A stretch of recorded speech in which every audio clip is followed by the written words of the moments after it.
Several years ago, Congress removed the requirement to label where beef and pork is raised and processed. And now, a Billings-based cattle group is leading a campaign to get Congress to once again look at country of origin labeling. When inside the grocery store, many want to know where the food was produced.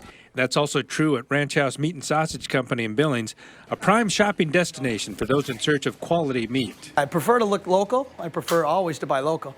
Prefer to buy, American made or America produced. And that's one reason there's now a push underway to reinstate mandatory country of origin labeling for beef and pork. According to RCAF USA, an advocacy group for cattle producers, several large meat packers in the U.S. currently import beef from out of the country, process it, and ship it to stores with the USA product label. That label does not inform consumers as to the true origins of beef, so they're being deceived, if not tricked. Kent Backus is with the National Cattlemen's Beef Association. He agrees with Bullard on the label confusion. Instead of having product in the USA, let's call it processed in the USA, or let's create a label that's a little more truthful to what's actually happening to that product. But Backus doesn't think mandatory country of origin labeling is necessary. Mandatory government labels have actually caused higher costs due to compliance and due to further regulatory burdens, and it's actually caused greater consolidation within our industry. Congress repealed the law in 2015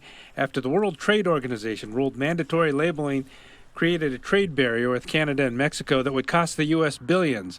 But Bullard says the USA label has bipartisan support in Congress. We want country of origin labeling for beef to be at the forefront of the issues that they're working on. Back at Ranch House in Billings, the owner is in full support. Ranchers and farmers ought to have that opportunity to have that country of origin labeling so that the customers that are aware of what they're looking for, it's easily accessible to them. In Billings, David J., MTN News.